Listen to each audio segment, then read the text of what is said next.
Hello all, welcome back, or welcome if this is your first time. Glad to have you here as I babble about books. Today, as you guessed it, we are doing a Feature Friday and we're gonna chat about The Mask of Mirrors by M.A. Carrick, which is a first in a new fantasy trilogy, and it is a paperback original fantasy trilogy.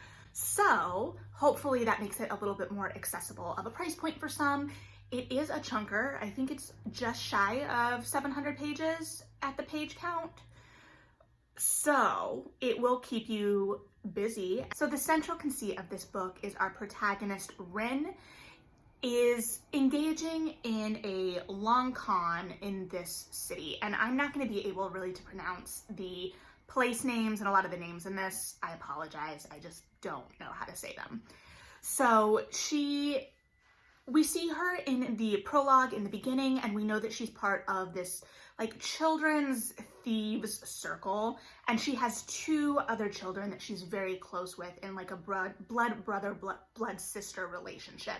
And something goes down there that's very traumatic for her.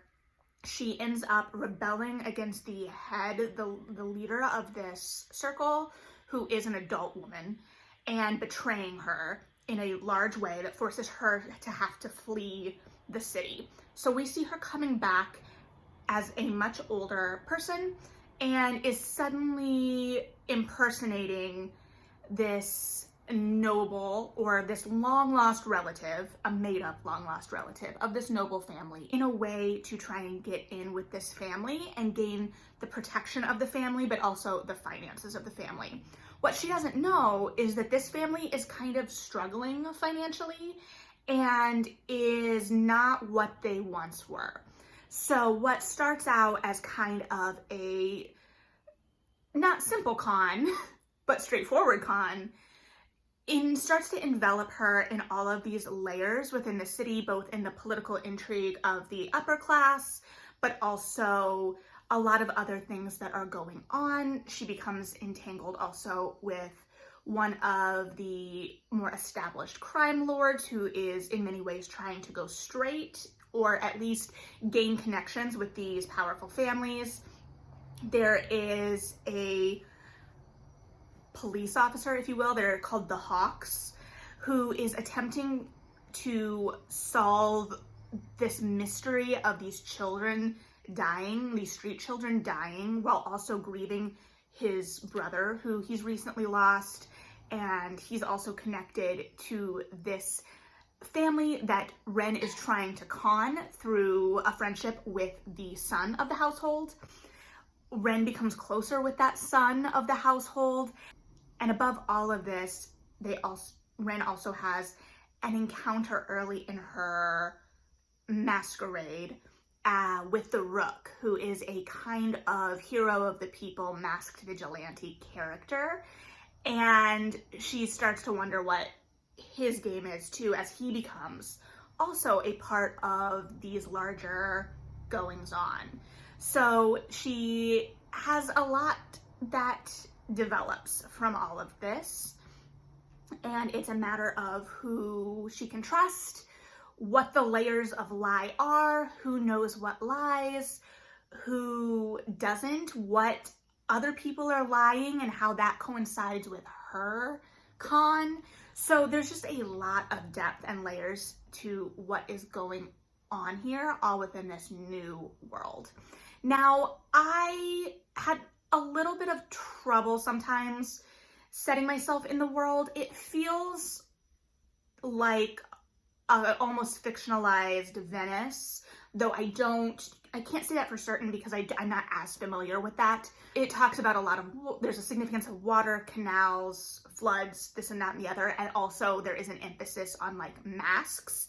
And one of the major rituals that is a major plot point in the book involves masks. So that's where my mind kind of went. Whether or not that was the intention, I am not sure. So the world is elaborate for sure, but we don't really get info dumps, which is nice. The action is supposed to reveal things, but at the same time, there is also a depth to things that sometimes I'm a little confused or off-center within the action, particularly in things like the time of day, because they measure time differently. Just some of these details. I think the way that the magic worked in this was a little bit pulled back. Like, we know that they talk about things like imbuing and different types of magic, but it doesn't really establish who is working the magic, who can, what the rules of the magic are. I would have liked to see that a little bit more established, because it left me a little unsure of the larger magical system and magical world and what the price of that magic is, and if there is a price, because everything else seems to have a give and take in that nothing is easy. Other things like the politics of the world did take me a little bit to get my footing in. But again, that's all kind of the secondary plot to this con that's going on, and it starts to become a little bit more obvious how those circumstances and the rules of the world play into Ren's con, and how that warps and becomes more convoluted as the time goes on. And there is a kind of emphasis on strings and webs within the story and how things tie together, which is actually really neatly done, because the narrative is tying and webbing together all of these storylines. We do kind of get episodic breaks. So Ren is our main focus, but everything is third person, and we do slip into other characters' narratives as well. We get to see the crime lord Vargo. We get to see Tess, who is Ren's maid, but also like her blood sister, and she is renowned for her sewing skills, and she likes to take kind of like a backseat to things. So all of these characters, and Tess's skill also plays into, I was lucky enough, thank you to the publisher, to download an e-arc of this, so a digital review copy that I requested. So I have no partnership with the publisher in any way about this title. But I had seen an author, and I can't remember who, tweeting about the book in terms of its description, particularly in its description of clothing. And I think that this book does a really neat job of relaying details about the characters and the world within these kind of elaborate descriptions of clothing, sometimes of food, but there is an attention to detail there, and it doesn't feel like an overwhelming attention to detail in that we are lingering on something that's not important or that is bogging down the narrative. It really establishes the place, right? We get to know who these characters are, and we also get to see how things like clothing can play into things. For instance, Ren, when she first starts her con, she kind of makes a big splash into the social scene at this like gallery event, like a shopping center, and I pictured like old school, like long gallery malls.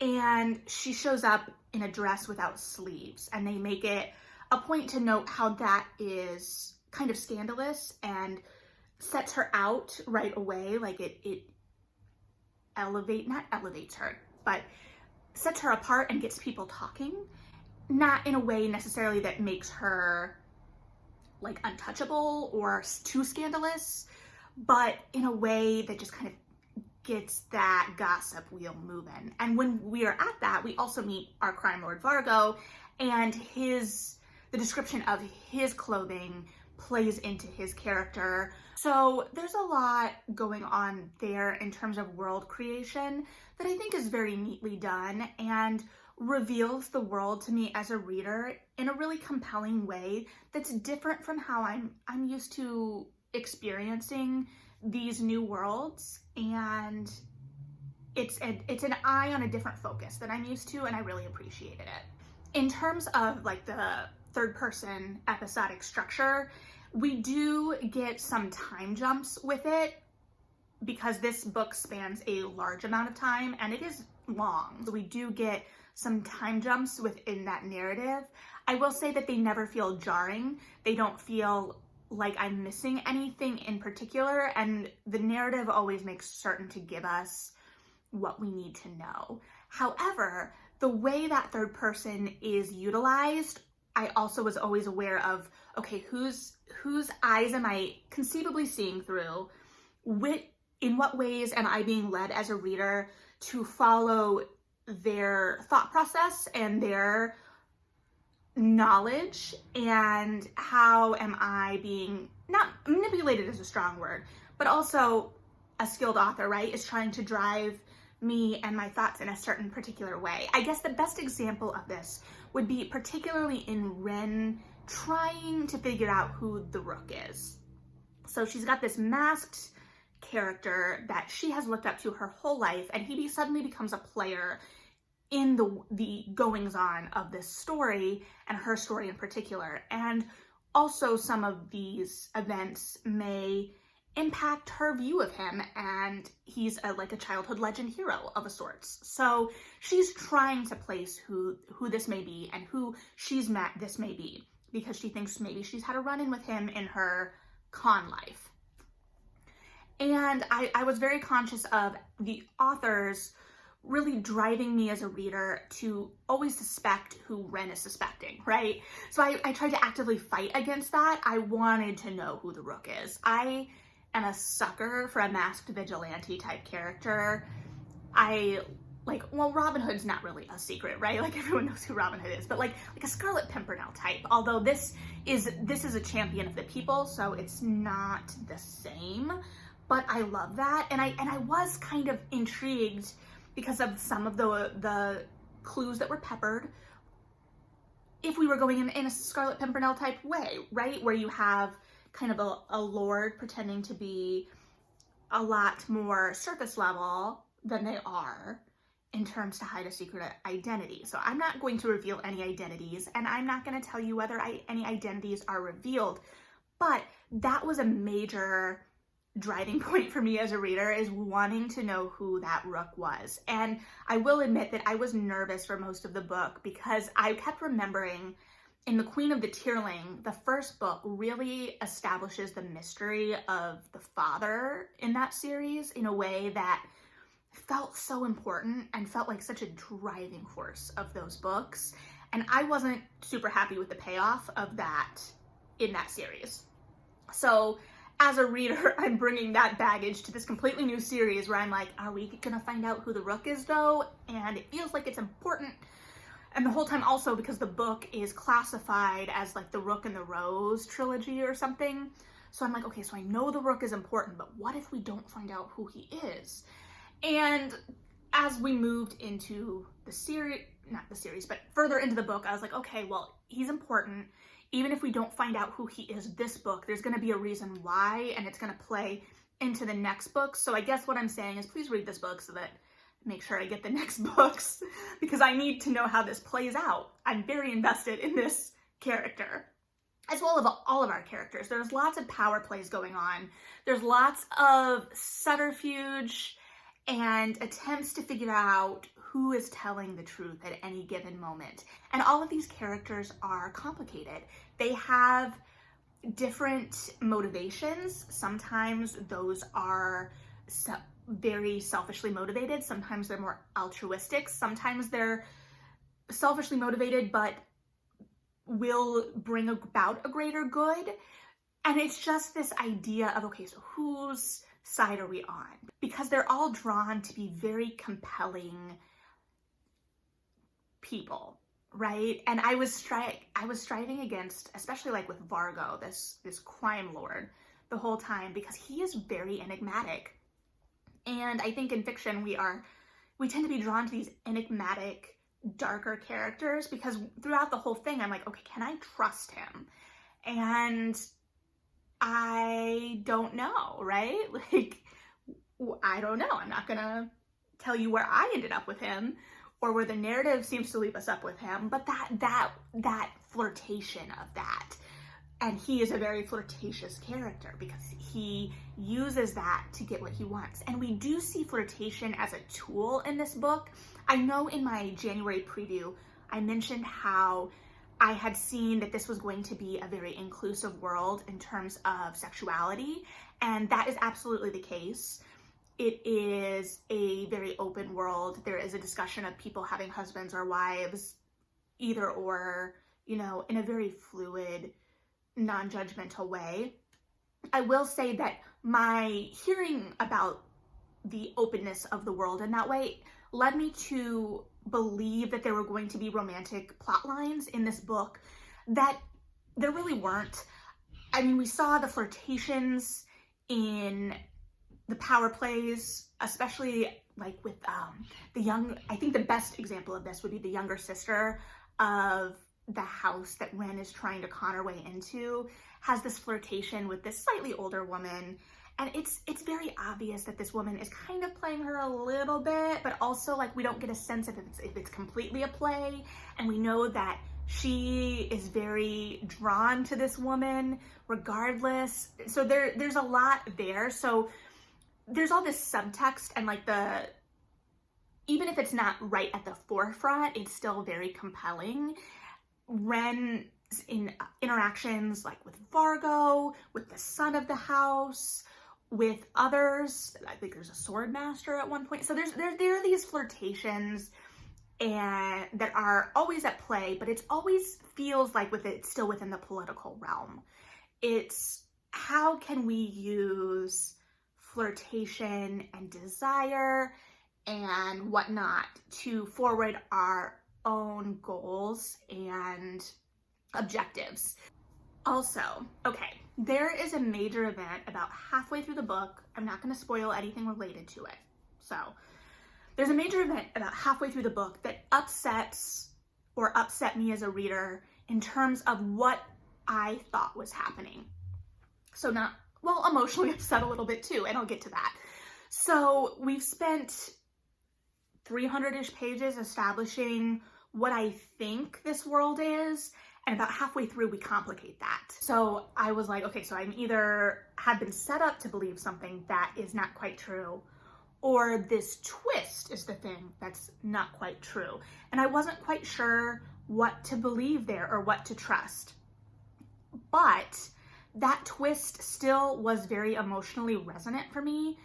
I felt emotions around it that I didn't expect, because to a certain extent, I'm kind of reading along, trying to guess the game, trying to figure out where those twists are going to happen, what the revelations are, what's being held back in this narrative that's going to be the reveal, right? So that twist, especially because it came at the halfway mark, which is not a place that I particularly tend to be expecting upsets to the narrative in that way, that it took me back a little bit, and I was like, oh, and then I had to get my bearings again. So it's almost, there is definitely a before and after feel to it. So we're in a new stasis at the end, but that stasis isn't necessarily stable. Where are we going to go with that? There's still lots to be explored there. So I'm very anxious to see where the series goes, and there's the Rose and Rook part toward the end makes a lot more sense, right? So if it goes in that direction, I'm very intrigued to see what that's going to be and what the overall arc of this trilogy really is playing with. This felt like a comforting fantasy read in that it has a lot of the things I love. A con that is targeting the upper classes, an enigmatic and morally ambiguous criminal overlord, a masked vigilante. There is just a lot going on. And on top of that, we have just secrets and layers. There are flirtations and political machinations of all kinds. This was a great read. I really enjoyed it. It wasn't, perfect all the time, but it was the exact kind of escapism I really was looking for, and gave me really complex, interesting characters that I wanted to spend time with, and a puzzle to figure out. And honestly, the Rook in and of itself is a gift, because I'm a sucker for that, I tell ya. So if you've read this, let me know what you think, and I'll be interested to see where this series goes, for sure. But yeah, thanks for joining, and I'll talk to you about some more books soon. All right, bye.